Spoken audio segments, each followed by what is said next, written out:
अग्रे वसते लक्ष्मी करमूले सरस्वती करमध्ये तु गोविन्द प्रभाते करदर्शनम् समुद्रवसने देवी पर्वततनमण्डले विष्णुपत्नी नमस्तुभ्यं पादस्पर्शमस्वमे वसुदेवसुतं देवं कंसचाणूरमर्दन देवकी परमानन्दं कृष्णं वन्दे जगद्गुरु यज्ञशिष्टाशिनः सन्तो मुह्यन्ते सर्वकिल्बिषे पूज्यते ते कृतं पापा ये पचन्त्यात्मकारणात् यत्करोषि यदश्नासि यज्जुहोषि ददासि यत्तपस्यसि कौन्तेय तत्कुरुष्व मदर्पणम् अहं वैश्वानरो भूत्वा प्राणिनां देहमाश्रितः प्राणापानसमायुक्तः पचाम्यन्नं चतुर्विधम् ॐ सहना भवतु सहनो भुनक्तु सह वीर्यं करवावहै तेजस्विनावधीतमस्तु मा विद्विषावहै ॐ शान्ति शान्ति शान्तिः कृष्णाय वासुदेवाय हरये परमात्मने प्रणतकलेशनाशाय गोविन्दाय नमो नमः करचरणकृतं वा कायजं कर्मजं वा श्रवणनयनजं वा मानसं वा पराधं विहितं विहितं वा सर्वमेतत्क्षमस्व जय जय करुणाब्धे श्रीमहादेव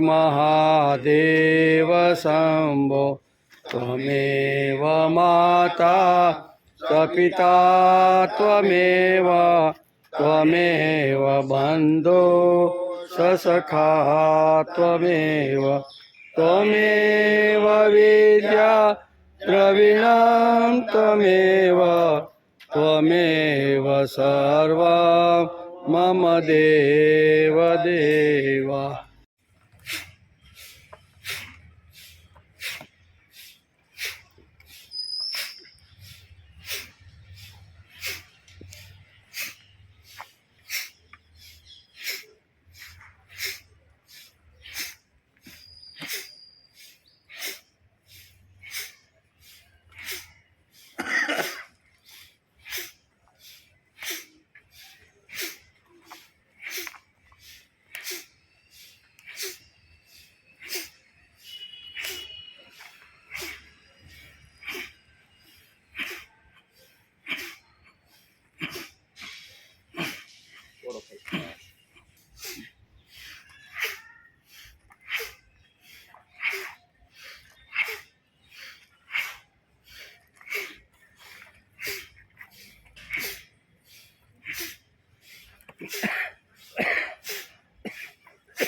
અધ્યાય 4 અને 41 અને 42 શ્લોક. યોગ સંન્યસ્ત કર્માણમ યોગ સંન્યાસ કર્માણમ યોગ સંન્યસ્ત કર્માણમ યોગ સંન્યાસ કર્માણમ જ્ઞાન સંશેન સંશયમ જ્ઞાન સંશેન સંશયમ જ્ઞાન સંશેન સંશયમ જ્ઞાન સંશેન સંશયમ યોગ સંન્યસ્ત કર્માણમ જ્ઞાન સંશેન સંશયમ યોગ સંન્યાસ કર્માણમ જ્ઞાન સંશેન સંશયમ આત્મવંતમ ન કર્માણિ આત્મવંतं ન કર્માણિ આત્મવંતમ ન કર્માણિ આત્મવંतं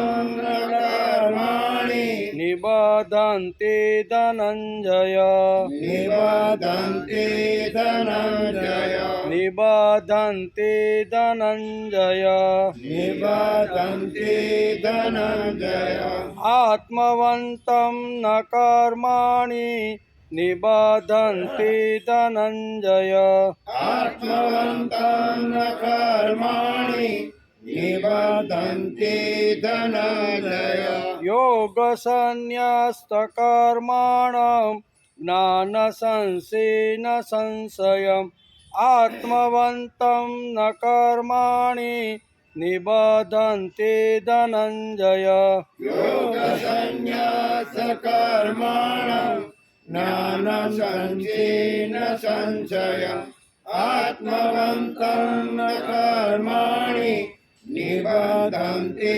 ધનંજય તસ્માદ જ્ઞાન સંભૂતમ તસ્માદ જ્ઞાન સંભૂતં તસ્માદ જ્ઞાન સંભૂતમ તસ્માદ જ્ઞાન સંભૂતં હૃસ્થમ જ્ઞાનસીનાત્મન રૂપં જ્ઞાનાસીનાત્મન હૃસ્થમ જ્ઞાનસીનાત્મનમ રૂપં જ્ઞાનાસીનાત્મન તસ્માદ જ્ઞાન સંભૂતમ હૃસ્થમ જ્ઞાનસીનાત્મન તસ્માદ જ્ઞાન સંભૂતં રૂપં જ્ઞાનાસીનાત્મન શીત્વેનમ સંશયમ યોગમ શીત્વેनं સંશયં યોગં શીત્વેનમ સંશયમ યોગમ શીત્વેनं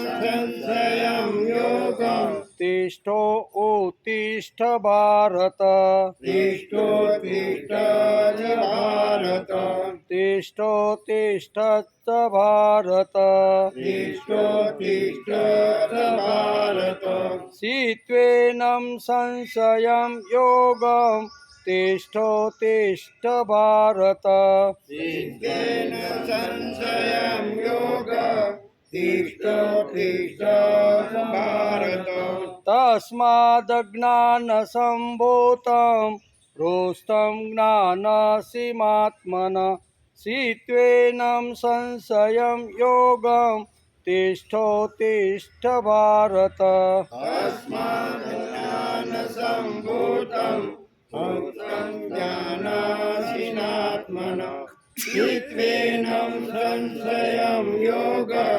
તિષ્ઠોત્તિષ્ઠ ભારત બે સાથે યોગ સંન્યાસ કર્માણ જ્ઞાન સંશેન સંશયમ આત્મવંतं ન કર્માણિ નિબધન્તે ધનંજય તસ્માદ જ્ઞાન સંભૂતમ હૃષ્ટમ જ્ઞાનસીનાત્મન શીત્વેનમ સંશયમ યોગમ તિષ્ઠોત્તિષ્ઠ ભારત તિષ્ઠોત્તિષ્ઠ ભારત હરિ ઓમ તસ્તદ તદિતિ શ્રીમદ ભગવદ ગીતા ઉપનિષસ્તુ બ્રહ્મ વિદ્યાયામ યોગશાસ્ત્રે શ્રી કૃષ્ણાર્જુન સંવાદે જ્ઞાન કર્મ સંન્યાસ યોગો નામ ચતુર્થોધ્યાય હરિ ઓમ. જ્ઞાન કર્મ સંન્યાસ યોગ નામનો ચોથો અધ્યાય સમાપ્ત. કાંઈ વાંધો નહીં, હું બોલી ગયો. વસુતાં દેવં કંસચારૂણમર્દનમ દેવકી પરમાનંદમ કૃષ્ણં વંદે જગદ્ગુરુ. ગુરુ બ્રહ્મા ગુરુર્વિષ્ણુ ગુરુદેવો મહેશ્વર ગુરુ સાક્ષાત પરબ્રહ્મ તસ્મૈ શ્રી ગુરુવે નમઃ. નારાયણં નમસ્તુભ્યં નરં દેવ નરોત્તમ દેવી સરસ્વતી વ્યાસ તતો જય મુદીરય તતો જય મુદીરય. જય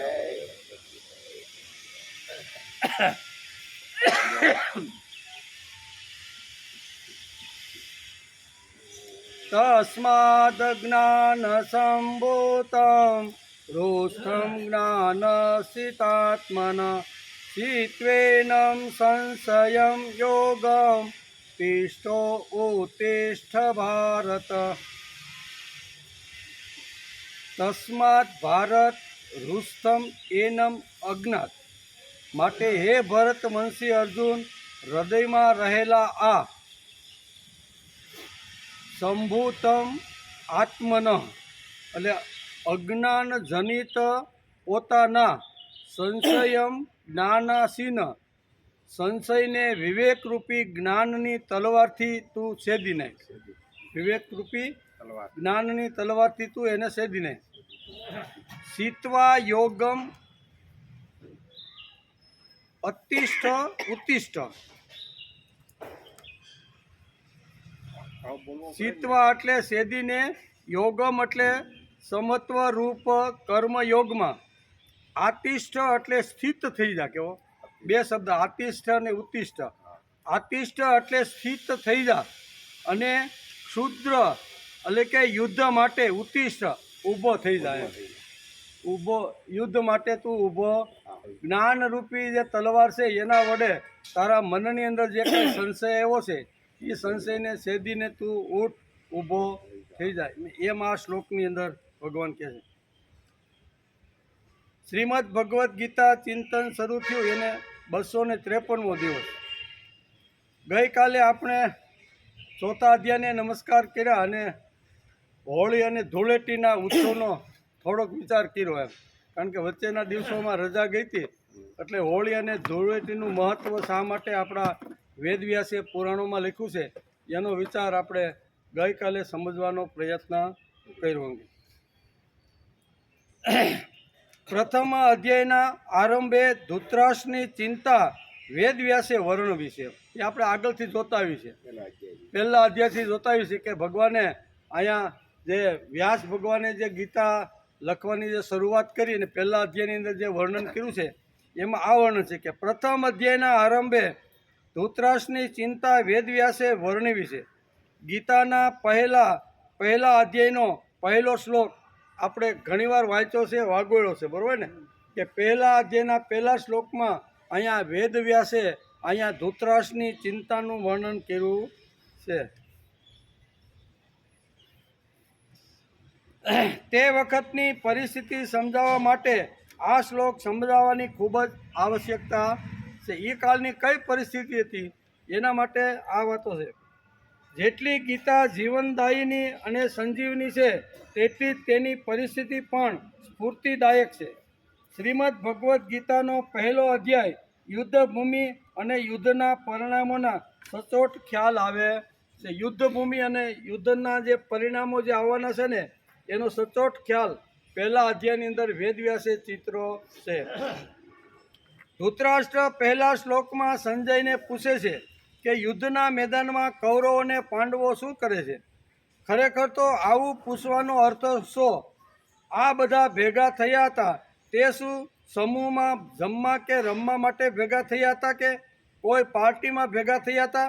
પણ છતાંય સંજયને ધૃતરાષ્ટ્ર પ્રશ્ન પૂછી નાખે છે કે કિમ કુર્વત સંજય, હે સંજય, યુદ્ધની ભૂમિમાં એકત્ર થયેલા મારા અને પાંડુના પુત્રો અત્યારે કુરુક્ષેત્રમાં શું કરી રહ્યા છે, આવું એ પૂછે છે. એનો અર્થ એવો કે ધૃતરાષ્ટ્રને ખૂબ મોટી ચિંતા છે. ચિંતા કઈ છે એના કારણો મહાભારતની અંદર વેદવ્યાસે બહુ સરસ રીતે વર્ણવ્યા છે.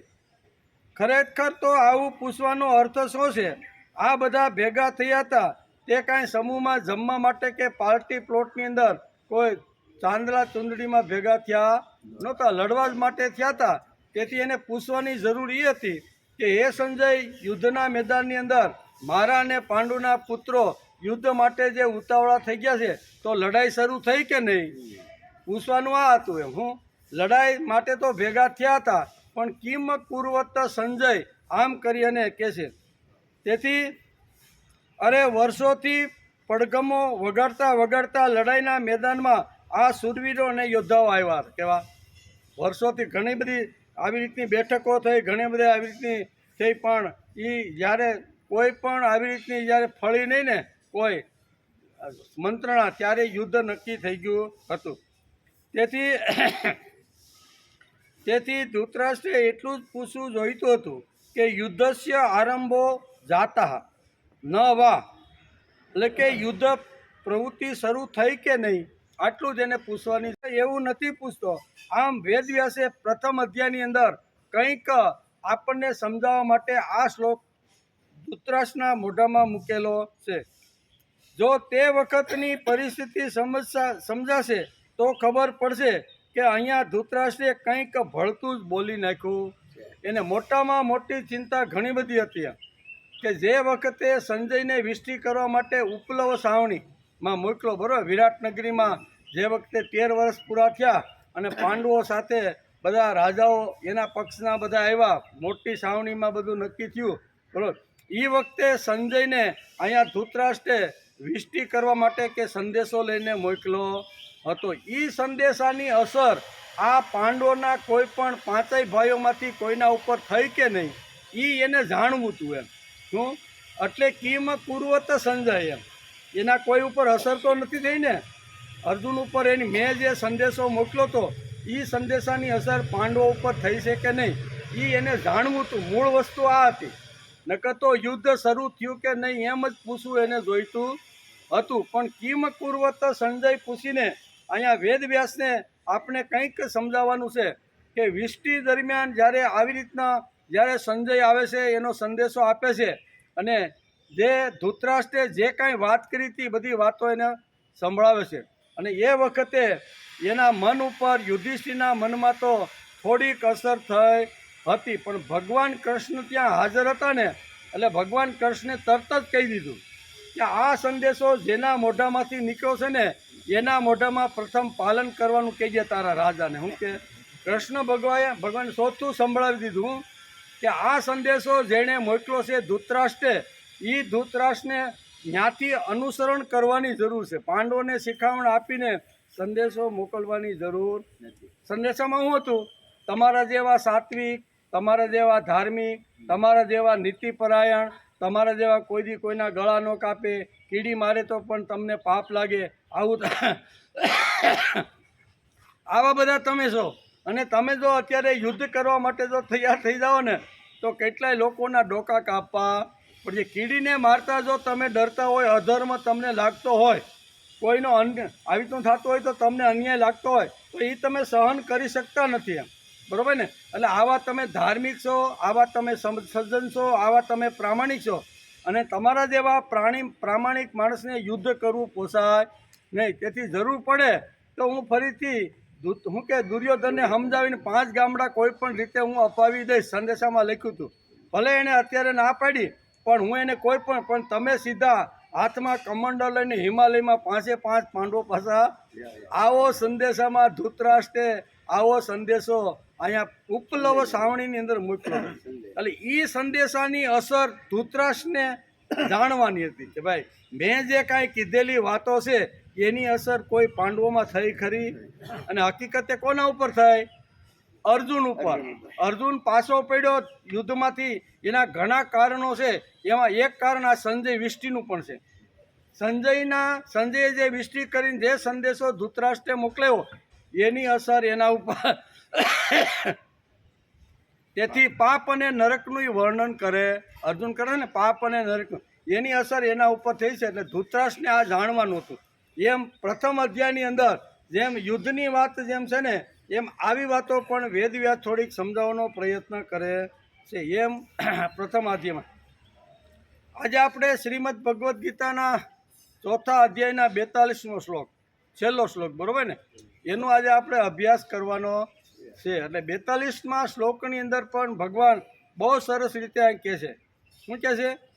તસ્માદ જ્ઞાન સંભૂતમ રોસ્તમ જ્ઞાનસીનાત્મન શીત્વેનમ સંશયમ યોગમ તિષ્ઠો ઉત્તિષ્ઠ ભારત. માટે હે ભરતવંશી અર્જુન, હૃદયમાં રહેલા આ અજ્ઞાનજનિત પોતાના સંશયને વિવેકરૂપી તલવાર વડે છેદીને આત્મરૂપ કર્મયોગમાં સ્થિત થઈ જા અને યુદ્ધ માટે ઊભો થઈ જા. હવે મારે તને કેટલું સમજાવું કે હવે તું યુદ્ધ માટે ઊભો થઈ. તારા મનમાં જે સંશય પેદા થયો છે ને, એ સંશયને જ્ઞાન રૂપી તલવાર વડે તું એક તો છેદી નાખ. કારણ કે જ્ઞાનની તલવાર વગર કોઈ પણ વસ્તુ છેદી શકાતી નથી. જ્ઞાન થાય તો પણ માણસ આવી રીતનો જીવન જીવવાનો પ્રયત્ન કરે.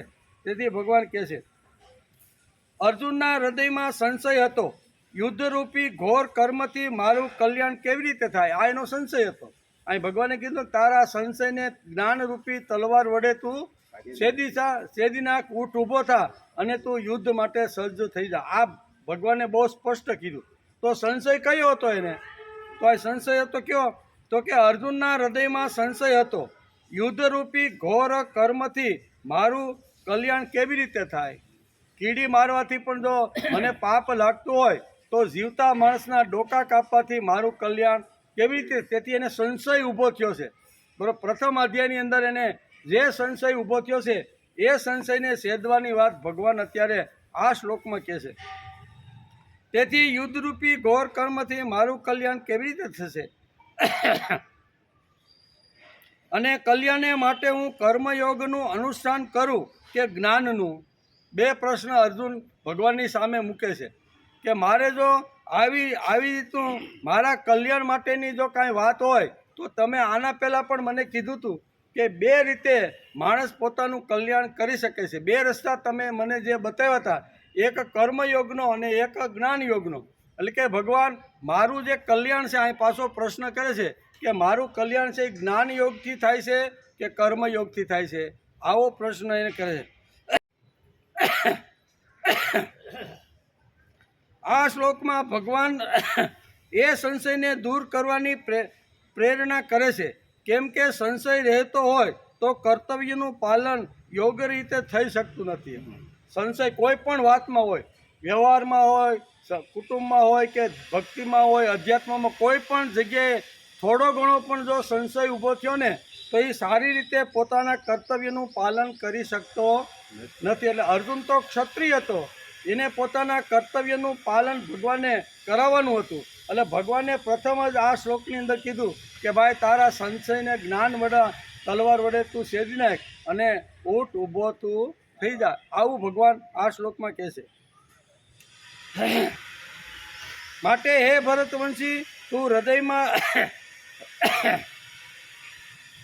રહેલા આ અજ્ઞાન જનિત પોતાના વિવેક જ્ઞાન રૂપી તલવાર વડે છેદીને સમત્વ રૂપ કર્મયોગમાં સ્થિત થઈ જા અને યુદ્ધ માટે ઊભો થઈ જા. ઉપાધિ કરતા ન થાવ કે ભગવાન મારા કલ્યાણે માટે હું કર્મયોગનું અનુષ્ઠાન કરું કે જ્ઞાન યોગનું? કર્મયોગનું કરું કે જ્ઞાન યોગનું, બેમાંથી મારું કલ્યાણ શેમાં છે એ હવે મને ખબર પડતી નથી. તમે જ મારું કલ્યાણ શેમાં છે એ મને તમે સમજાવો. ત્યારે ભગવાન એને આ શ્લોક સમજાવે છે કે જ્ઞાન વડે તારા સંશયને, તારા મનમાં જે સંશય ઊભો થયો છે ને એ સંશયને જ્ઞાનની તલવાર વડે તું સેધીને ઉત્તિષ્ઠ એટલે કે ઊભો થઈ અને યુદ્ધ કૃતાય નિશ્ચય, તારા માટે યુદ્ધ ઈજ કલ્યાણ છે, એમ ભગવાન એને આ કહે. તેથી આ ચોથા અધ્યાયના 42મા શ્લોકમાં ભગવાન અર્જુનના પ્રશ્નનું સંશયને દૂર કરવાનું પ્રેરણા આ શ્લોકમાં અર્જુનને ભગવાન આપે છે. કેમ કે સંશય રહેતો હોય તો કર્તવ્યનું પાલન યોગ્ય રીતે થઈ શકે નહીં. કોઈ પણ ક્ષેત્રમાં સંશય એકવાર ઊભો થયો એટલે એમાં કર્તવ્યનું પાલન માણસ કરી શકતો નથી. ક્રિયાઓ અને પદાર્થોને પોતાના માટે ના માનવા એ જ અજ્ઞાન છે. અજ્ઞાનને સેધી નાખ. એટલે અજ્ઞાન કયું કે હું જે કાંઈ ક્રિયા કરું છું મારા દ્વારા થાય છે, આવું જેના મનની આંખીનું ક્રિયાઓ અને પદાર્થોને પોતાના માટે જ માનવા, મારા માટે જ છે એમ પોતાના માટે જ માનવા, આ મોટામાં મોટું અજ્ઞાન છે. આ અજ્ઞાન જ્યાં સુધી રહે ત્યાં સુધી અંતઃકરણમાં સંશય રહે છે, એમ ભગવાન કહે છે.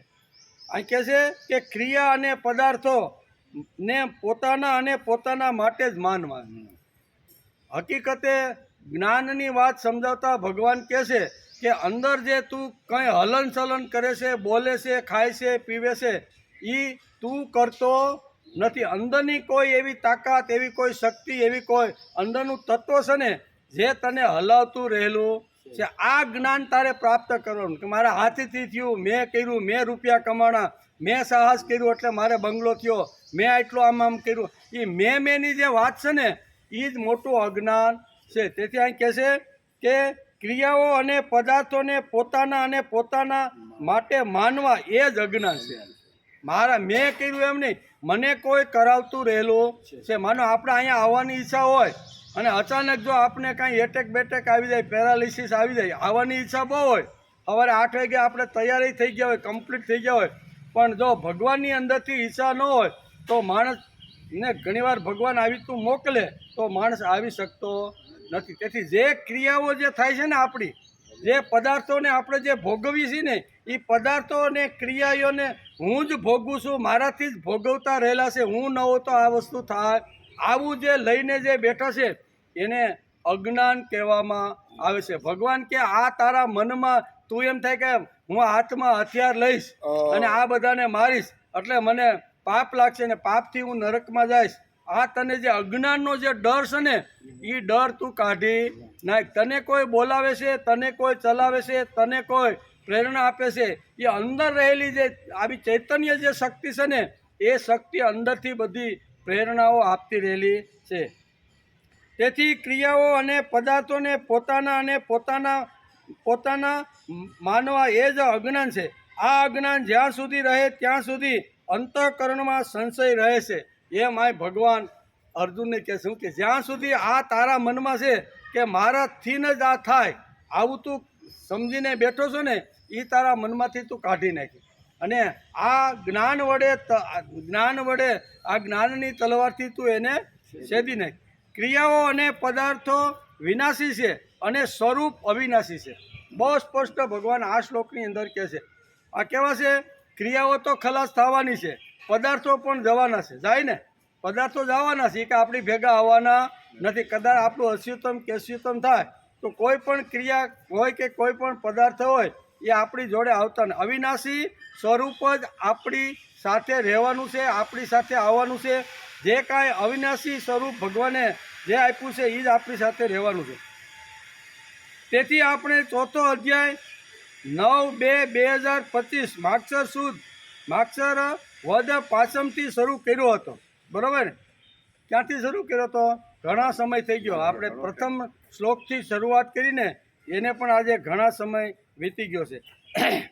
તેથી અહીંયા 83 દિવસમાંથી 45 દિવસ આપણે અભ્યાસ કર્યો. કેટલા? 45 દિવસ આપણે અભ્યાસ કર્યો. 83 દિવસમાંથી 45 દિવસ આપણે અભ્યાસ કર્યો.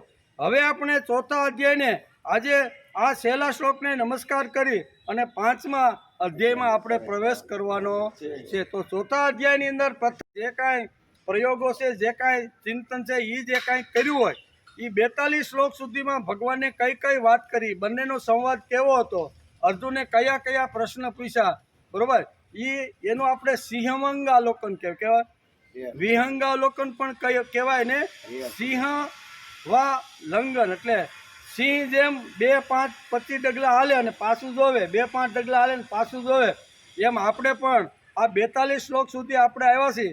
હવે પાછળ જોવાનું છે કે પહેલા શ્લોકની અંદર ભગવાને શું કીધું હતું, અર્જુનના કયા કયા પ્રશ્નો હતા, એમાં કઈ કઈ વાત આવી હતી, એને આજે આપણે પૂરેપૂરા 42 શ્લોકને સમજવાનો પ્રયત્ન કરી અને આ અધ્યાયને આજે આપણે નમસ્કાર કરવાના છે.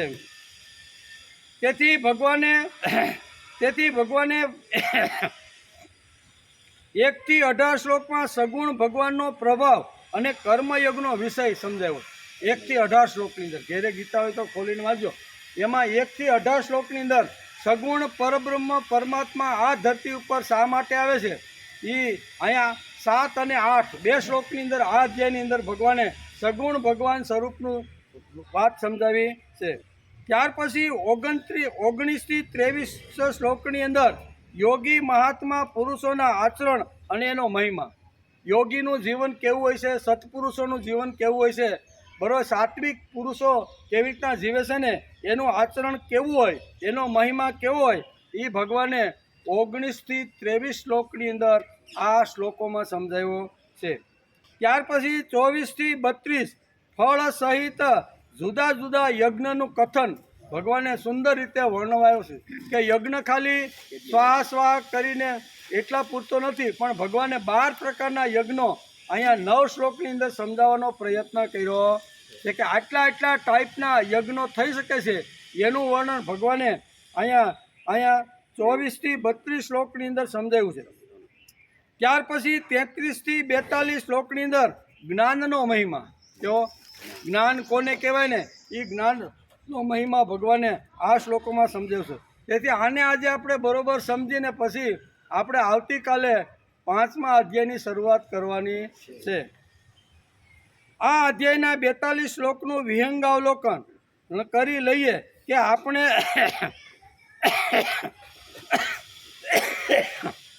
અંદર શું સાંભળ્યું, શું આપણે વિચાર્યું, કારણ કે 90 દિવસ એટલા માટે કે એમાં રજાના દિવસો બહુ ગયા, અભ્યાસ તો આપણો બહુ 45 દિવસનો છે, પણ એમાં રજાઓ બહુ ગઈ છે, એટલે 90 દિવસ આપણો આ અધ્યાય આવેલો હોય.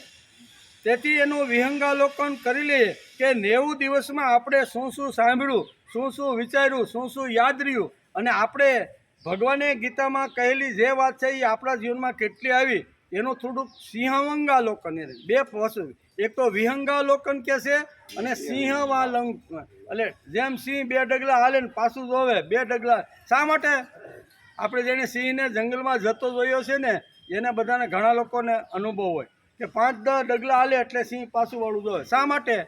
સિંહને ખબર છે કે વન્ય પ્રાણીઓને કેટલાયને મેં મારીને મારી આજીવિકા મેળવી છે, એટલે મને કોઈ પાછળ મારવા તો નથી આવતું ને, એને પણ ડર છે. સિંહ પાછળ જોવાનું એક કારણ આ શાસ્ત્રકારો આપણે આ પણ સમજાવે છે કે મેં કેટલાય વન્ય પ્રાણીઓનો શું કહેવાય બોકડો બોલાવી દીધો છે, એ બધા ભેળા થઈ મિટિંગ કરીને મને મારવાનો પ્રયત્ન તો નથી કરતા ને, આમ કરીને 5-10 ડગલા હાલે એટલે સિંહ પાછું વાળું જોવે છે, એને કહેવાય વિહંગાવલોકન.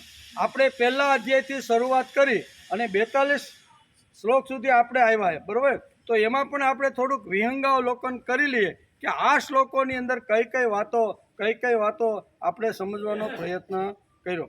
જંગલમાં સિંહ 10 ડગલા ચાલે પછી પાછળ જુએ કે તે કેટલો ચાલ્યો, તે જ એટલે કે તેને સિંહાવલોકન કહેવામાં આવ્યું છે. તેથી આજે આપણે આ 42 શ્લોકની અંદર થોડીક નજર નાખી દઈએ. બધા શ્લોક કદાચ શક્ય નથી, પણ અમુક શ્લોકની અંદર ભગવાને જ્યાં વધારે ભાર દઈને કહેવાની વાત છે ને એમાં ભગવાને જોર પણ આપ્યું છે. ચોથા અધ્યાયની શરૂઆતમાં ભગવાને અતિશય બૌદ્ધિક નમ્રતા દેખાડી. 3 શ્લોક આપણે જો વાંચી, પહેલા ચોથા અધ્યાયના 3 શ્લોક ઘેરે જઈને વાંચી લેજો, એમાં ભગવાનને બોલવાની શરૂઆત કરી. અર્જુન બોલતો નથી. શા માટે બોલવાની શરૂ કરીએ તો ત્રીજા શ્લોકની અંદર ભગવાને કીધું છે કે મને તારી ઉપર આંતરડાનો હૃદયનો પ્રેમ છે ને, તેથી જ હું આ ગુહ્ય જ્ઞાન તને કહી રહ્યો છું. નકર મારે આ કાંઈ ગૂઢ શાસ્ત્ર તને કહેવાની જરૂર નથી. આવું ભગવાને આ ત્રીજા શ્લોકની અંદર કીધું છે. એના બે આગળના શ્લોકની અંદર બહુ સરસ રીતે સમજાવવાનો પ્રયત્ન કરે છે.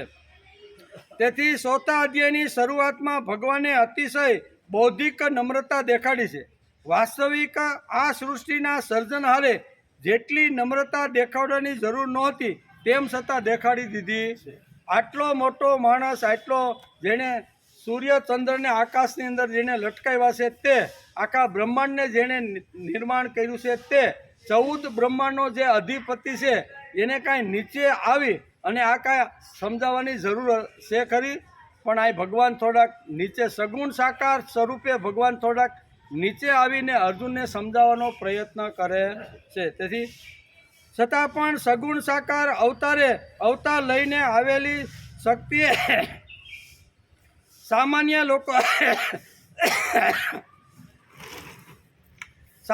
લોકોને જીવન દર્શન આપવા માટે જીવનમાં કેવી રીતે રહેવું જોઈએ, કેવી રીતે બોલવું જોઈએ, કેવી રીતે ખાવું જોઈએ, કેવી રીતે હલનચલન કરવું જોઈએ, આ બધી જ વાતો ભગવાને એટલા નીચા ઉતરી અને સામાન્ય માણસ આ બધું કરી શકે એટલા માટે ભગવાન સગુણ સાકાર રૂપ ધારણ કરીને ચોથા અધ્યાયની અંદર 7મા અને 8મા શ્લોકની અંદર ભગવાન કે આટલા જ માટે હું આવતો રહેલો છું. આ બૌદ્ધિક નમ્રતા દેખાડતા ભગવાને કહ્યું, ઈમં વિવસ્વતે યોગમ પ્રોક્તવાહનમવ્યયમ વિવસ્વાન મનવે પ્રાહમ મનુરીક્ષા કવબ્રવીત.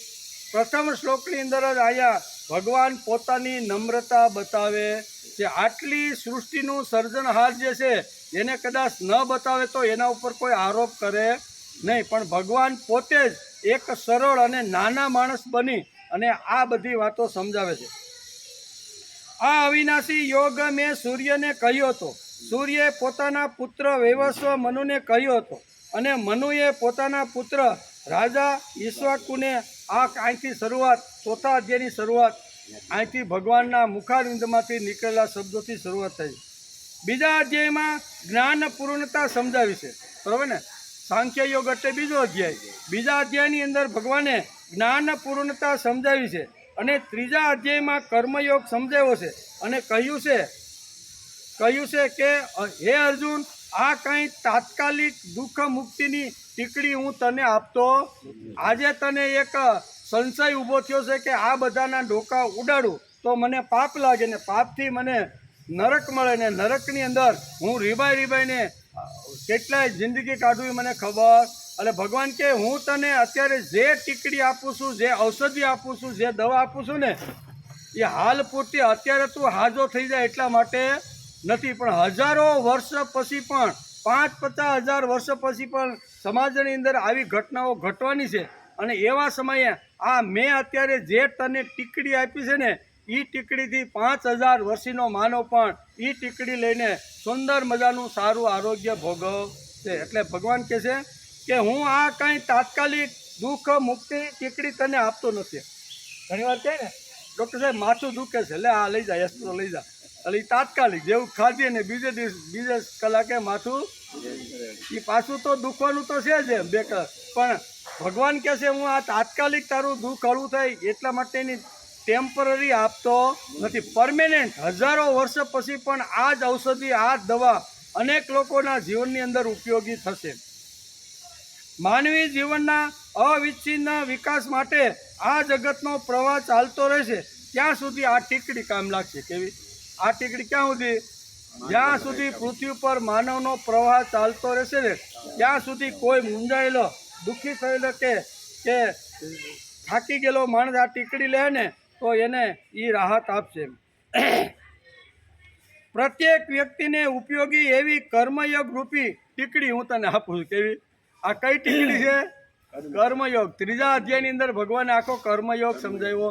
આ કર્મયોગ એવો છે કે એકવાર જો એ માણસનું સેવન કરે, માણસ એનું સેવન કરે ને તો એને કોઈ વસ્તુ પજવી શકતી, કારણ કે કર્યા વગર કાંઈ મળતું નથી. એ તો સીધી સાદી વાત છે. પછી આધ્યાત્મિક ક્ષેત્ર હોય, ભૌતિક ક્ષેત્ર હોય, ભક્તિનું ક્ષેત્ર હોય, ધર્મનું હોય કે વ્યવહારનું ક્ષેત્ર, કોઈ પણ ક્ષેત્રમાં કર્યા વગર કાંઈ મળતું નથી. એટલે આ ભગવાન કે હું તને જે ટીકડી આપું છું ને કર્મયોગની, એ આજના પૂરતી નથી. એ કર્મયોગ સ્વીકારીને માણસ પોતાનો જીવન જીવવાનો જો પ્રયત્ન કરશે ને, તો એના ગમે તેવા જે પ્રશ્ન હશે, ગમે તેવી અગવડતા હશે ને, એ બધી અગવડતમાંથી બહાર નીકળી જશે. પ્રત્યેક વ્યક્તિને ઉપયોગી એવી એક કર્મયોગની ટીકડી ઔષધિ હું તને બતાવું છું. આ ઔષધિ મેં શોધી છે. કે હું શોધી છે? ભગવાન કહે કે આ ઔષધિ મેં શોધી છે. એવું નથી. એવમ પરંપરા પ્રાપ્ત. અહીંયા ભગવાન નીચે આવ્યા છે. કેટલા? કે મેં આ શોધી છે અને એ દવા હું તને બતાવું છું એવું નથી. આ દવા તો હજારો, એવમ પરંપરા પ્રાપ્ત, એવો શબ્દ ભગવાને વાપર્યો ચોથા રહ્યો. કે આ પરંપરાથી હજારો વર્ષ ઋષિઓએ આવી રીતના મૂળિયા અને પાંદડા ખાય અને જે ઔષધિનું જે નિર્માણ કર્યું છે ને, એ જ ઔષધિ અર્જુન હું તને બતાવું. આમાં મારું કાંઈ નથી. મારે તો ઉપરથી જે ઋષિઓ છે, આવા જે મહાપુરુષો છે, એણે જે કાંઈ સંશોધન કરી અને જે કાંઈ બતાવ્યું છે ને, એ અર્જુન હું તને બતાવી રહ્યો છું. આ ઔષધિ મેં શોધી છે એવું નથી. એવમ પરંપરા પ્રાપ્ત, આ શબ્દ અહીં ભગવાને આપ્યો. આ તો પરંપરા પ્રાપ્ત યોગ છે, તે મેં તને કહ્યો છે. પરંપરાથી આવતો જે રોગ છે ને, યોગ છે ને, એ યોગ મેં તને કહ્યો છે. મને સૂર્યએ કીધો, સૂર્ય શું કહેવાય, ઈશ્વાકુને કીધો, મનુને કીધો ને મનુએ આ પરંપરાથી આવતી રહેલી કર્મયોગની જે ટીકડી છે ને, આ બધા મહર્ષિ રાજાઓ જે મહાન બન્યા, ઇતિહાસના પાનામાં અમર થઈ ગયા, એનું કારણ શું છે? એને કર્મયોગની ટીકડી બરોબર એને જે કાંઈ પાત્ર આવ્યું ને, એ પાત્ર પ્રમાણે આ લોકોએ ભજવી બતાવ્યું છે. એટલે એ વાત હું તને કહું છું એમ કે. તેથી ભગવાન કહે છે, ભગવાન કહે છે કે એવાયમ મયા તેજ્ય યોગમ પ્રોક્ત પુરાતન. તને મેં જે યોગ કર્મયોગ કહ્યો છે તે પુરાતન યોગ છે. એમાં નવું કાંઈ મેં કર્યું, મને નવું સૂઝ્યું નથી, મારે નવું કરવાની જરૂર નથી. હજારો વર્ષ પહેલાં ઋષિ અને મહાપુરુષો જે કંઈની ગયા છે, એ જ વાત હું તારી સામે મૂકું છું. કોઈ પણ સારી વાત સુખ અને શાંતિ આપવા લાગી કે માણસમાં સુખાચિંતા આવી જ જાય. સુખાચિંતા આવે છે.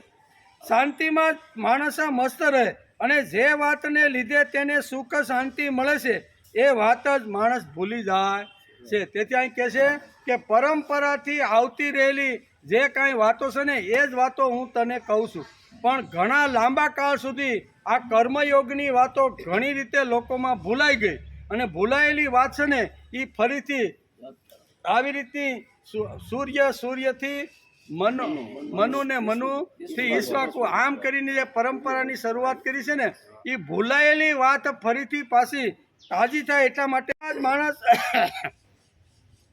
મસ્ત રહે ને જે વાત સુખ શાંતિ મળે છે, એ વાત માણસ ઘણી વાર ભૂલી જાય છે. તે વાત ભૂલી જાય. કાલે નેહમ મહતા યોગ નષ્ટ. આમ ભગવાન કહે, શું કહે છે? કાલે સકાલે નેહ મહતા યોગ નષ્ટ. પરંતુ પૃથ્વી ઉપર આ યોગ, આ કર્મયોગ જ્યારે લુપ્ત થઈ ગયો ને, ત્યારે ફરીથી આ લુપ્ત થયેલા યોગને મેં ફરીથી સમાજની અંદર કહેવાનો પ્રયત્ન કર્યો છે. આ કાંઈ મેં કીધેલો નથી, પણ વર્ષો પૂર્વે જે કાંઈ સૂર્ય મને જે યોગ કર્મયોગ કીધો હતો, એ જ કર્મયોગ મને ભગવાને, એટલે કે સૂર્યે મને કીધો, સૂર્યે મનુને કીધું ને મનુએ ઈશ્વાકુને. આ જે પરંપરાનું જે છે ને, એ પરંપરા હું તને સમજાવી રહ્યો છું. કૃષ્ણ ભગવાન નવાનો આગ્રહ રાખતા નથી. નહીં તો આપણે તો હું નાની એવી બુક લખી હોય ને, તો એનું વિમોચન કરે કે ભાઈ અમારા ફલાણા ભાઈએ બુક લખી છે ને, એનું વિમોચન છે, તમે બધા આવજો, બરાબર ને? તો આવી રીતનું ઘણું થાય કે નહીં? પણ અહીંયા ભગવાને આટલી મોટી વાત કર્યા પછી ભગવાન કે હું આમાં મારું પોતાનું વ્યક્તિગત કાંઈ કહેતો નથી. ઋષિઓએ હજારો, ઋષિ બી બહુધમ ગીતમ, ગીતમ એટલે ગાવું, હજારો વર્ષ પહેલાં જે ઋષિઓએ ગાયેલી જે વાત છે ને, એ વાત અર્જુન હું તને કહી રહ્યો છું. તેથી કૃષ્ણ ભગવાન નવાનો આગ્રહ રાખતા નથી. શંકરાચાર્ય હોય, વલ્લભાચાર્ય હોય કે ઋષિઓ હોય, એ લોકોએ પણ નવું કાંઈ અમે કર્યું છે અને અમે તમારા હાથમાં મૂકી છે. આવો મહાપુરુષો કોઈથી આગ્રહ રાખતા નથી. મહાપુરુષો તો એમ કહે છે અમે કોઈની પાસેથી સાંભળ્યું છે, અમને કોઈએ કીધું છે, અમે ક્યાંકથી વેદોમાં ઉપનિષદોમાં વાંચ્યું છે. એ બધું સંકલન કરીને સુંદર મજાનું આ એક ગ્રંથ તૈયાર કર્યો છે. એ ગ્રંથ અમે તમને આપી. સંકલન ભલે અમે કર્યું છે પણ આની ઉપર અમારો સિક્કો નથી. ભગવાન જેવા ભગવાનના મુખારવિંદમાંથી આ શબ્દો નીકળે છે, છતાંય ભગવાન કે આમાં મારું કાંઈ મૌખિક નથી. આટલા ભગવાન નીચે આવ્યા. વાસ્તવિક ગીતાકાર શ્રી કૃષ્ણ ભગવાને નવું સૂઝ્યું ને એને પરંપરા હજારો વર્ષ પહેલાં તો વેદોની અંદર ભગવાને જે સનાવટ કરી છે ને, મૂળ વાત તો ભગવાનના મુખમાંથી વેદો નીકળ્યા, તો વેદોની જ આ બધી વાતો છે. પણ ભગવાન અહીં પોતે જ કહે છે કે ભાઈ આમાં મારું કાંઈ નવીન. પોતાનું હોવા છતાંય પણ પોતાનું નામ માથે ન લખતા ભગવાન કહે છે હજારો વર્ષ પહેલાં ગવાયેલી જે વાતો હતી એ અર્જુન, આ કર્મયોગ જે લુપ્ત થઈ ગયો હતો, હજારો વર્ષો સુધી એ કર્મયોગનું પાલન કરીને હજારો લોકો મહાન બન્યા, પણ ધીમે ધીમે ઉત્તરોત્તર પેઢી આવતી ગઈ, પછી કર્મયોગ ભૂસાઈ ગયો અને ફક્ત પછી જ્ઞાન હોય કે આવી રીતનું ભક્તિ હોય બેમાં જ પડ્યો, પણ આવી રીતનો કર્મયોગ હતો એ ખલાસ થઈ ગયો. તેથી આ મારે તને તાજું કરાવવાનું છે એમ ભગવાન અહીં કહે છે. વાસ્તવિક ગીતાકાર કૃષ્ણ ભગવાને નવું સૂઝ્યું છે, નવું સ્ફુર્યું છે. તેમણે વૈદિક તત્વજ્ઞાનના ઊંડાણમાં ઉતરીને સિદ્ધાંતો શોધ્યા છે અને સીધી સરળ ભાષામાં તેમણે ગીતાની અંદર આ વાત કીધી છે. પણ છતાંય કહે છે આમાં મારું કાંઈ નવીન નથી એમ કે. આવું કામ હજી સુધી આ જગતમાં દુનિયામાં કોઈ વ્યક્તિ કરી શક્યું.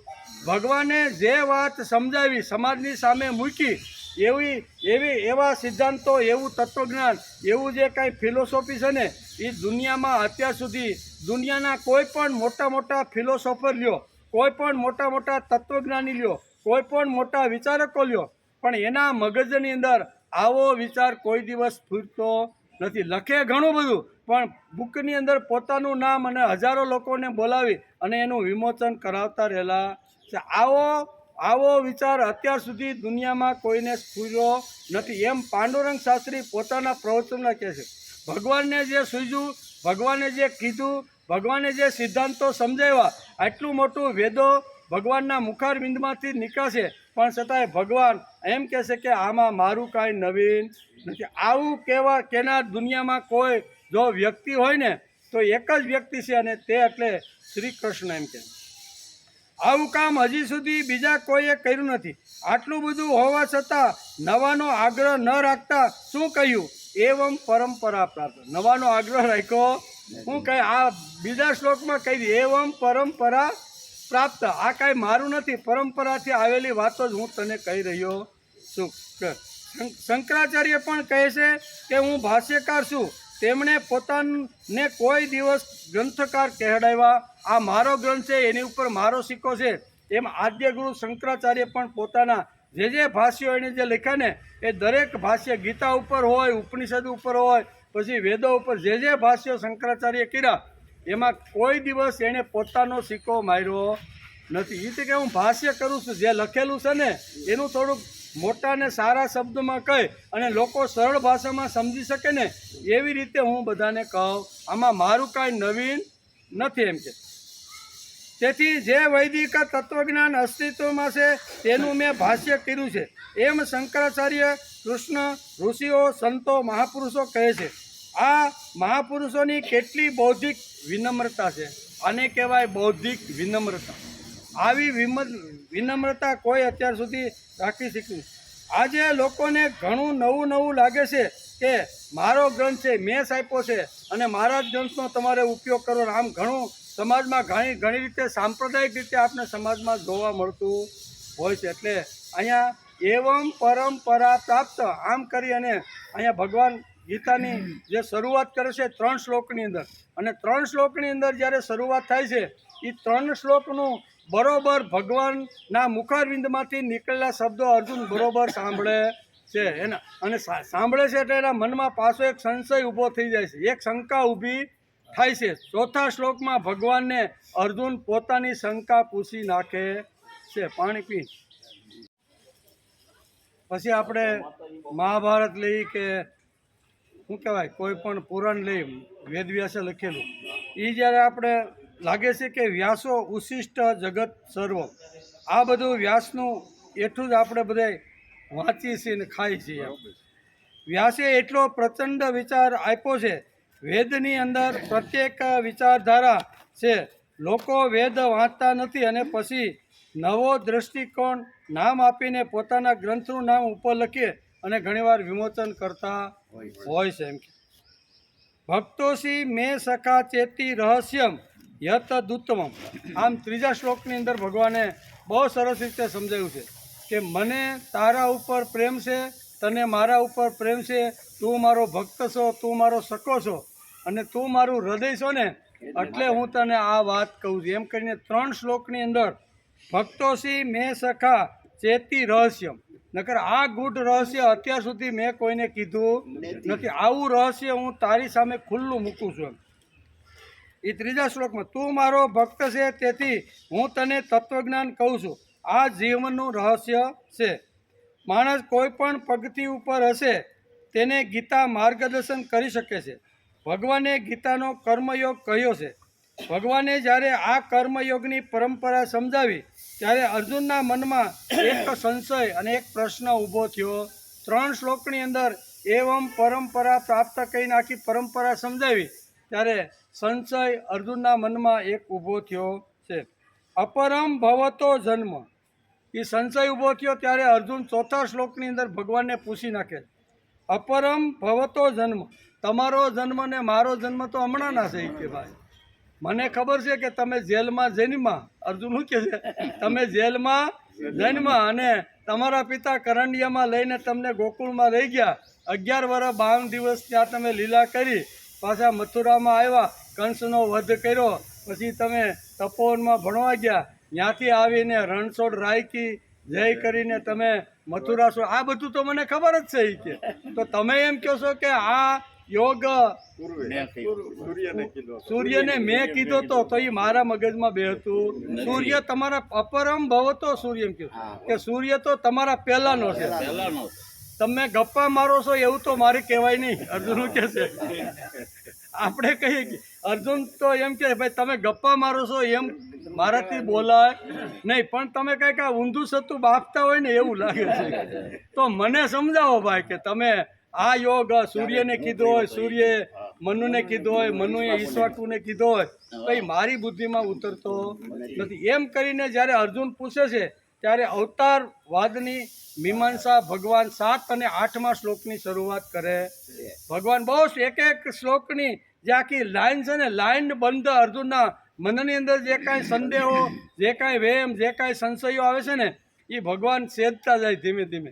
એ કે બરોબર તારા મનમાં કદાચ સંશય આવ્યો છે પણ તારા અને મારા અનેક જન્મો થઈ ચૂક્યા છે. મારા જન્મો ક્યાં ક્યાં થયા, કેટલા લીધા, એ જન્મની અંદર મેં કઈ લીલા કરીને એ બધી હું જાણું છું, તું જાણતો નથી. એમ કરીને કહે છે કે તમે આ સૂર્યને કેવો કેમ કીધો હોય, સૂર્ય તમારા પહેલાનો છે, તમે જન્મ એ પહેલા તો સૂર્ય હતો જ એમ, બરોબર ને. તો આનું નિવારણ આ સંશય અથવા બુદ્ધિનું નિવારણ તમે કરો. તેથી અપરમ ભવતો જન્મ. આપણો જન્મ તો અર્વાચીન એટલે કે હાલનો છે, જ્યારે સૂર્યનો જન્મ તો ઘણા પહેલાંનો છે. તો હું એ વાત ને કેમ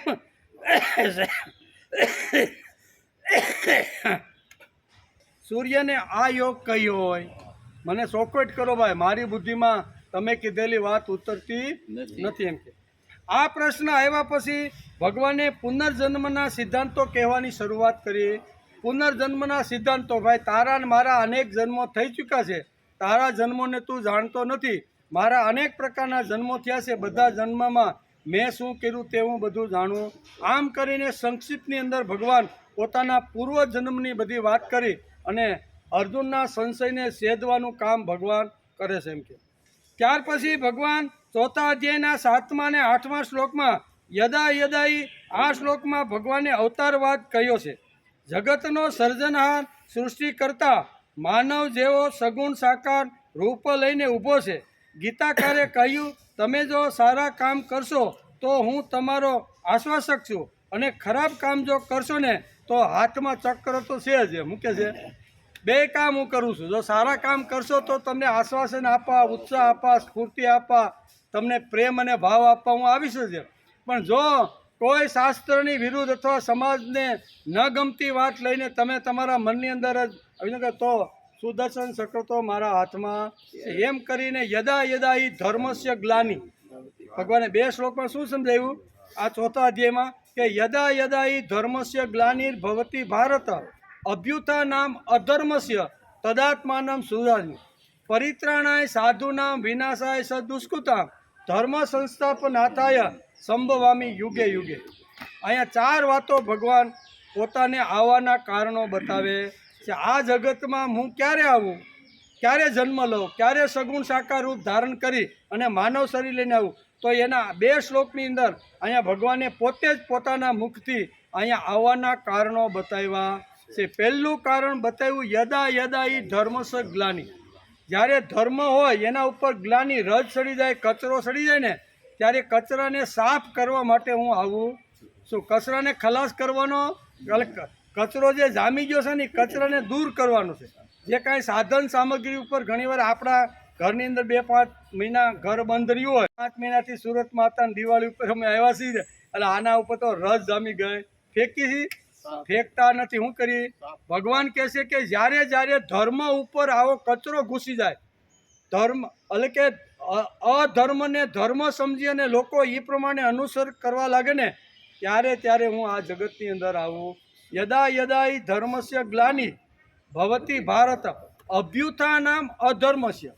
અધર્મનો જે કચરો ઘૂસી ગયેલો છે એને દૂર કરી અને ધર્મની સ્થાપના કરવા માટે આવું છું. એટલે 3 કારણો ભગવાને આ શ્લોકની અંદર બતાવ્યા છે. બીજા 2 કારણો અહીંયા પરિત્રાણાય સાધુનામ વિનાશાય ચ દુષ્કૃતામ ધર્મ સંસ્થાપનાથાય સંભવામી. 2 કારણો ભગવાને આવવાના આ શ્લોકમાં બતાવ્યા, 8મા શ્લોકમાં, કે જ્યારે પવિત્ર લોકો, સાત્વિક લોકો, સજ્જનો લોકો પ્રામાણિક રોટલો પરસેવો પાડીને રોટલો ખાઈને ભક્તિ જે કરે છે ને, એવા લોકો જ્યારે કામ કરવા લાગે અને એ જ્યારે નિરુત્સાહી થાય, એને કંટાળો આવે, એને જ્યારે થાક લાગે કે સમાજમાં એટલું કામ કરીએ છીએ છતાં કોઈ ભક્તિ ઉપાડતું નથી, ધર્મ ઉપાડતું નથી, આવી રીતનું જીવન જીવતા નથી, આવા લોકો ક્યારેક ક્યારેક સમાજમાં નિરાશ થયેલા હોય છે. તો ભગવાન કહે છે કે આવા પવિત્ર લોકોને ઉત્સાહ આપવા માટે હું આવું. દીકરા, થાકવાની જરૂર નથી. હજી થોડોક વધારે પ્રયત્ન કરો, હજી થોડીક વધારે મહેનત કરો. આજ નહીં તો આવતીકાલે સારો વિચાર લોકોએ ઉપાડવો જ પડશે. એમ કરીને ઉત્સાહ, સ્ફૂર્તિ અને ચૈતન્ય આપવા માટે ભગવાન આવે છે. અવતાર શા માટે આવે છે એનું પણ 7 અને 8મા શ્લોકની અંદર ભગવાને બહુ વ્યવસ્થિત સમજાવવાનો પ્રયત્ન કર્યો છે. ત્યાર પછી આ જગતમાં કશું જ નાશ પામતું નથી. આ જગતમાં નાશ કોઈ વસ્તુ પામતી નથી. આ વૈજ્ઞાનિક સિદ્ધાંત છે. જળનું રૂપાંતર થાય અને ચેતનનું વેસાંતર થાય. નાશ પામતી જળ વસ્તુ છે. માનો કે કોલસો છે, કોલસો એ જળ વસ્તુ છે. એને આપણે સગડીમાં નાખી એટલે કોલસાનો નાશ થઈ ગયો અને એમાંથી રાખ બની કે નહીં, રૂપાંતર થઈ ગયું. કેવું? કોલસામાંથી અગ્નિમાં નાખ્યા પછી કોલસાનું રૂપાંતર શેમાં થયું? રાખની અંદર. એટલે નાશ ન પામ્યું કહેવાય. શું કહેવાય? એનું રૂપાંતર થાય. પણ જે સજીવ છે ને એનું વેસાંતર થાય. 2 વાત અહીંયા આપણા ગીતાકાર સમજાવે છે કે જે નિર્જીવ વસ્તુ છે એનું રૂપાંતર થાય અને સજીવ વસ્તુ છે એનું વેસાંતર થાય. એટલે માણસ ઘણીવાર શું છે, સારો માણસ હોય, રાજા હોય, સાત્વિક હોય, બધી રાજકારભાર સોંપી અને પોતાના દીકરાને સારી રીતે ગાદી ઉપર બેસાડી અને ધ્યાન ધારણા અને સાધના તપસ્યા કરીને પોતાનું જીવન ઉજ્જવળ બનાવવા માટે ઘણીવાર ઘણા રાજાઓ જંગલમાં જાય. પણ ત્યાં ગયા પછી કોઈના જો આસક્તિ લાગી જાય, હરણામાં આસક્તિ લાગી જાય તો શું થાય? થાય ને, એનું વ્યાખ્યું થયું, વેસાંતર થઈ ગયું. શેનું થયું? આવ્યા હતા તપસ્યા કરવા, મુક્તિ કરવા માટે આવ્યા હતા કે હવે આ 84 લાખ યોનિમાં મારે હવે ફરવું નથી. એટલે ધ્યાન ધારણા કરી અને મારે મારું જીવન બનાવવાનું છે. પણ એકવાર જો એ જ માણસનું, એ જ રાજાનું મન જો હરણીની અંદર જો આસક્ત થઈ જાય અને એ રાજા જ્યારે મરે ને ત્યારે જન્મ ક્યાં થાય? એટલે વેસાંતર થયું કે નહીં? આ ભાગવત આપને આ બધી વસ્તુ સમજાવે છે. બરોબર. ગીતા આપણે આ બધી વસ્તુ સમજાવે છે કે માણસ નામની જે જાત છે ને જીવિત, એનું વેશાંતર થાય છે અને નિર્જીવ હોય છે એનું રૂપાંતર થાય છે. આ બે સિદ્ધાંતો ગીતા આપણે, આ બે સિદ્ધાંતો જો આપણે સમજાઈ જાય ને તો માણસ સારું કર્મ કરવાની શરૂઆત, કે ભાઈ મારે સારા જ કર્મો કરવાના, કારણ કે વેશાંતર થવાનું છે. કદાચ અત્યારે હું રોટલો ખાતો હોઈશું અને કાંઈ ભગવત કાર્ય નહીં કરતો હોય, સારું કામ નહીં કરતો હોય, તો ભગવાન કે તને બીજો રોટલો આપું, પણ કેવો ઘાસનો આપું, કેવો, એમ કરી અને પશુ પક્ષી યોનિમાં આપે કે નહીં? થઈ જાય, વેશાંતર થાય જ છે ને. એવા તો આપણે શું કહેવાય, પુરાણોમાં ઘણા બધા દ્રષ્ટાંતો આપણે સાંભળતા હોઈએ છીએ, બરાબર. તો અહીંયા બે વાત સમજાવે છે કે આ જગતમાં કશું નાશ પામતું નથી. આ વૈજ્ઞાનિક સિદ્ધાંત છે આપણો. આપણે કીધું એવું વિજ્ઞાન એટલે સાયન્ટિસ્ટો પણ આ વસ્તુ માનતા રહેલા છે. વૈજ્ઞાનિક સિદ્ધાંત છે, જળનું રૂપાંતર થાય અને ચેતનનું વેશાંતર થાય. દાખલા તરીકે લાકડાનો કોલસો ને કોલસામાંથી રાખ, રૂપાંતર થયા જ રાખે, બરાબર. પછી કોલસામાંથી બેનો જો મુઠ્ઠી ભરીને જો વાસણમાં રાખે તો પાણીના રૂપમાં, પ્રવાહીના રૂપમાં જાય તો એ પ્રવાહીના રૂપમાં રાખ થઈ ગઈ કે નહીં? એટલે એ રૂપાંતર થયા જ રાખે જ્યાં સુધી એનો નાશ કોઈથી થતો નથી. તેથી ભગવાન કહે છે કે પરિત્રાણાય સાધુના, માણસ વિશ્વનો સર્વનાશ તરફ લઈ જશે તો ભગવાનને આવવાનું કંઈ કારણ નથી. જો નાના નાના પુંજો ઠેકાણે યતિ એટલે કે પ્રયત્નશીલ હશે તો તેમને મળવા માટે ભગવાન કે હું આવું છું, એ આપણે 8મા શ્લોકની અંદર સમજાવ્યું છે. કદાચ આજે જે યુદ્ધો થાય છે બધાય એકાબીજા દેશો છે, મિસાઇલો બધા તમે વાંચતા હશો, સાંભળતા હશો, જોતા હશો, તો એકાબીજા લોકો જો મરવા માટે તૈયાર થાય તો કે ભગવાન કે મારે કાંઈ આવવાની જરૂર, મરવા હોય તો જેટલા મરવા હોય એટલા મરવા દો, પણ તો હું આવું છું શા માટે? તો કે યત્ન એટલે પ્રયત્નશીલ. જે ભગવાનનો બનીને ભગવાનનું કાર્ય સમાજમાં વધે, ભગવાનનું નામ લોકો લેતા વધારે થાય, ભગવાન તરફ વળે, આસુરી સંપત્તિનો નાશ કરીને દેવી સંપત્તિ તરફ વળે, એના માટે જે યત્નશીલ જે લોકો, પ્રયત્નશીલ જે લોકો છે ને, એવા લોકો માટે હું આ જગતની અંદર આવું, એને ઉત્સાહ, સ્ફૂર્તિ અને ચૈતન્ય આપવા માટે આવું છું. બાકી લડવા હોય તો મિસાઇલું જે હવે રાખ્યા છે અણુબોમ્બ તો ફેંકો જ નહીં ભાઈ, વહેલા મોઢા ફેંકવાના તો છે જ, બરાબર ને. અને એ ફેંકા દુનિયા એના વગર નાશ થવાની નથી. અને એ યુદ્ધ એટલા ભયંકર અત્યારે શરૂ થઈ રહ્યા છે ને કે એ હવે આપણી ત્યાં કઈ આવે એ કાંઈ આપણે કાંઈ નક્કી કરી શકતા નથી. તેથી જન્મ પછી આગલા શ્લોકમાં કહે છે કે જન્મ કર્મ તમે દિવ્યમ, મારો જન્મ અને મારું દિવ્ય કર્મ જેણે જાણી લીધું છે ને એને આ જગતમાંથી ફરીથી આવવું પડતું. જન્મ કર્મ તમે દિવ્યમ, એમ 4થા અધ્યાયમાં જ્યારે આપણે વિહંગાલોકન, જ્યારે સિંહાવલોકન કરી છે ને ત્યારે આ શ્લોકની અંદર ભગવાન કહે છે કે અહીંયા જન્મ કર્મ તમે દિવ્ય, હે અર્જુન મારું કર્મ, હું શા માટે આવ્યો છું, હું શું કરું છું, એ કર્મ જાણી લે, અને મારા દિવ્ય જે વિચારો છે એ દિવ્ય વિચારોને જાણી લે. આ બે વસ્તુ જાણી અને એ પ્રમાણે તો 84 લાખ યોનિમાં એને પાછું આવવું પડતું નથી, એમ આ શ્લોકમાં કહે છે. તેથી કે જન્મ કર્મ તમે દિવ્ય, જેમણે મારા જીવનની દિવ્યતા ઓળખી જાણી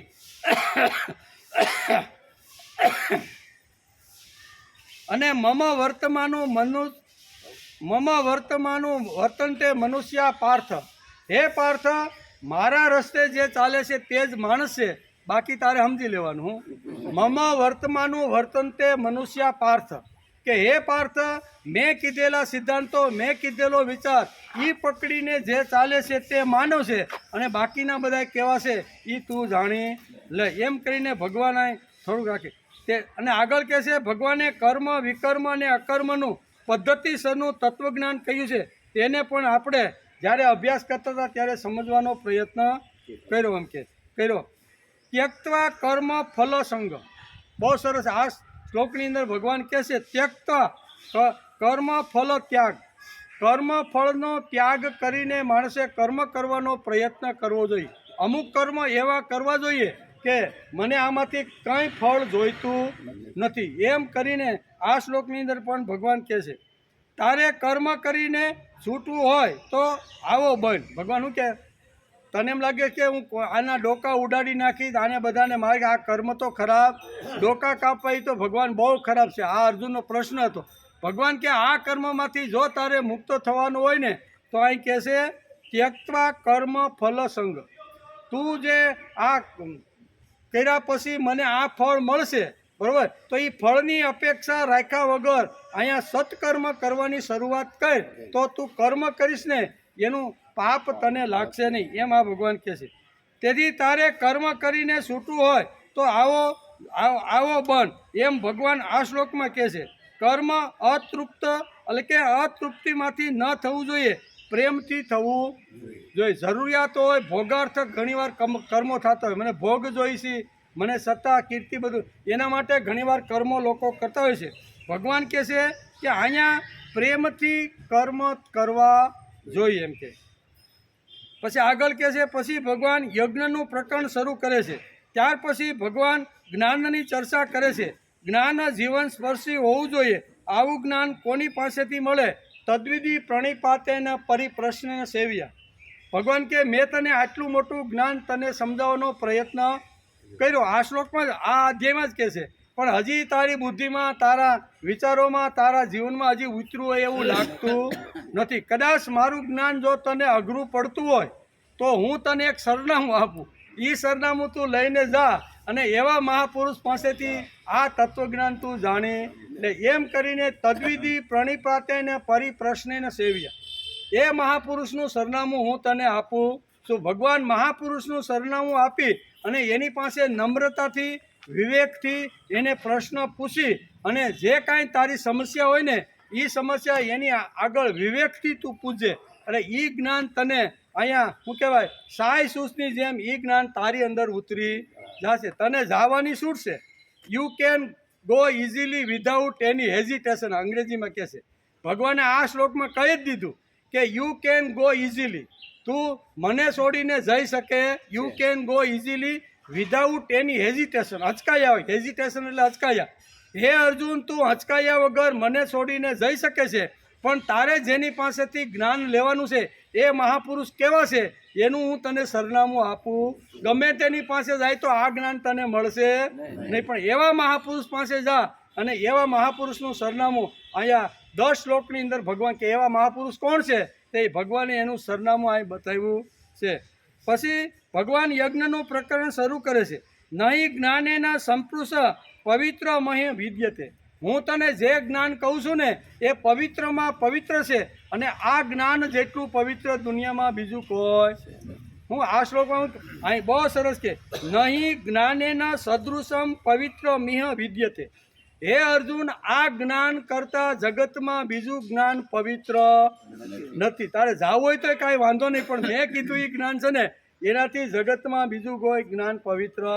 આમ કરીને ભગવાન જ્ઞાનની ચર્ચા 10 શ્લોકની અંદર ભગવાન બહુ સરસ રીતે સમજાવવાનો પ્રયત્ન કરે છે. જ્ઞાન જેવું પવિત્ર તત્વ બીજું કોઈ નથી. આમ કહીને કોની પાસેથી જ્ઞાન મેળવવું, કેવી રીતે મેળવવું તેની ચર્ચા ભગવાને અર્જુનની સાથે કરી દીધી.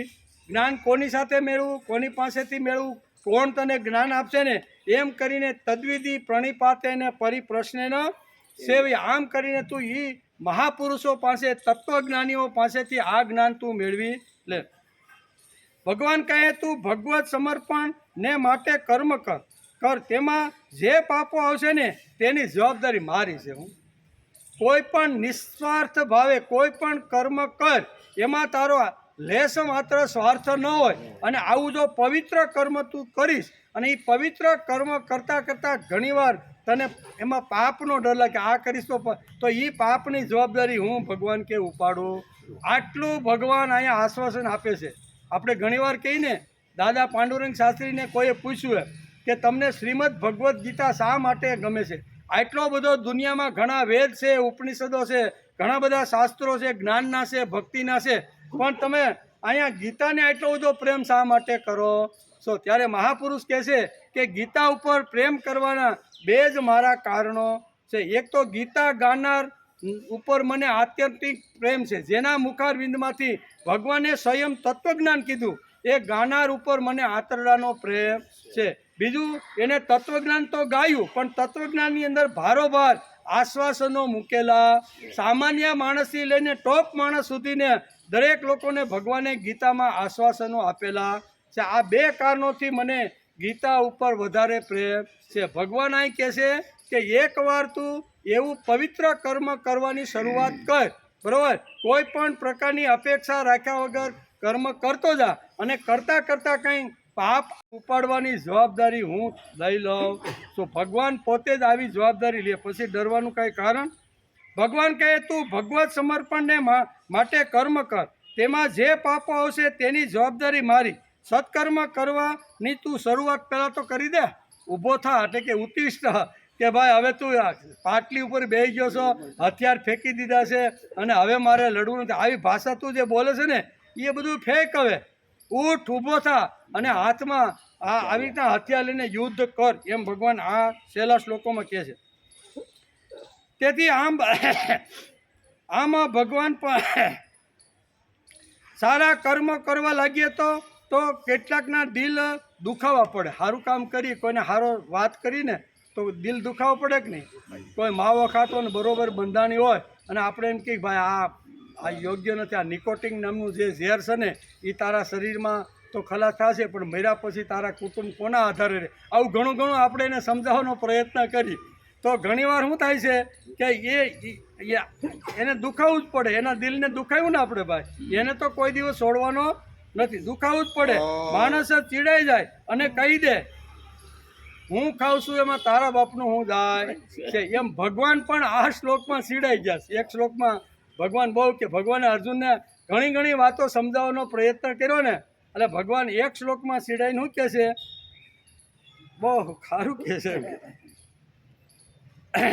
આમાં ભગવાન પણ ચીડાઈ ગયા છે ને કહે છે અગાયુર ઇન્દ્રિયા રામો મોગમ પાર્થ જીવિતી.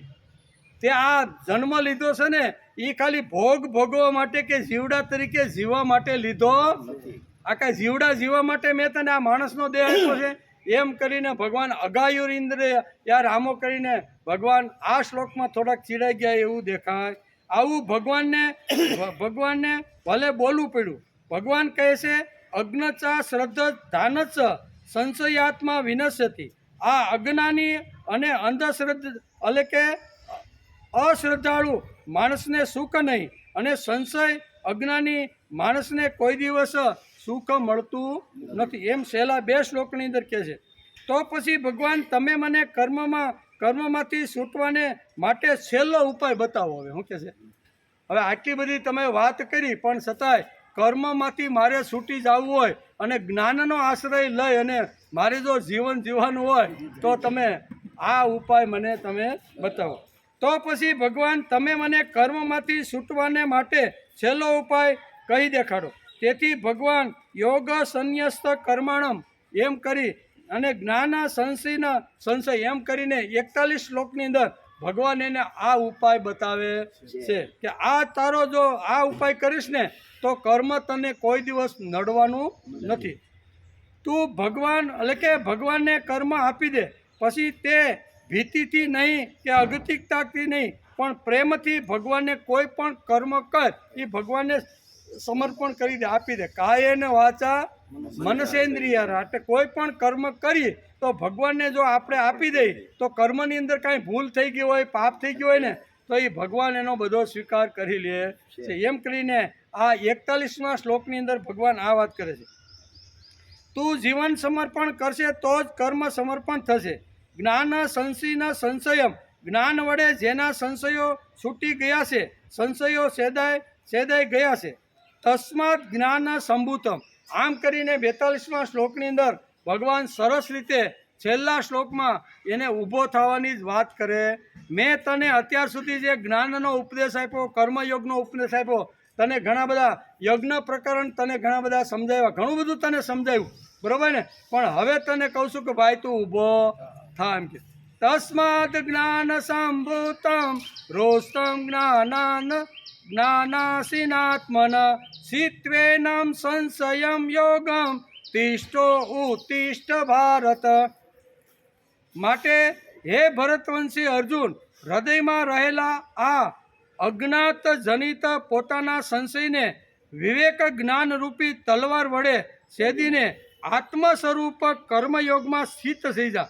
અને યુદ્ધ માટે ઊભો થઈ જાય. આમ કરીને ભગવાન 42મા શ્લોકની અંદર ભગવાન અર્જુનને યુદ્ધમાં શું કહેવાય યુદ્ધ લડવા માટે તૈયાર થઈ એમ કે ઇતિ શ્રીમદ ભગવદ્ ગીતા ઉપનિષદ એટલે કે ઇતિ શ્રી મદ ભગવદ્ ગીતા ઉપનિષદસ્તુ બ્રહ્મ વિદ્યાયામ યોગશાસ્ત્રે શ્રી કૃષ્ણાર્જુન સંવાદે જ્ઞાન કર્મ સંન્યાસ યોગો નામ ચતુર્થો અધ્યાય.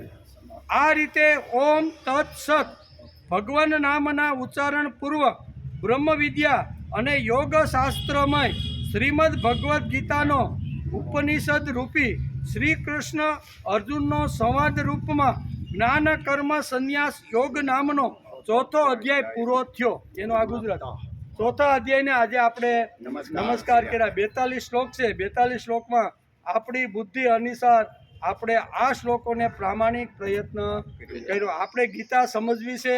ગીતાની અંદર ભગવાને આટલું સરસ તત્વજ્ઞાન કીધું છે એ સમજવું છે. તેના માટે આપણા બધાના પ્રામાણિક પ્રયત્ન ચાલી રહ્યા. આપણે કોઈ વિદ્વાન નથી, એવા જ્ઞાની નથી, પણ આટલો મોટો ગ્રંથ આખા વિશ્વને માન્ય છે એવો ગ્રંથ છે, તો એનો અભ્યાસ કરવો જોઈએ. તેથી આપણે બધાએ સાથે મળીને આજે 90 દિવસ પહેલાં આપણે નક્કી કર્યું કે ચોથા અધ્યાયનો આપણે અભ્યાસ કરવાનો છે. આમ કરીને આપણે ગીતાની શરૂઆત કરી. તેથી બસ પૂરું થઈ ગયું.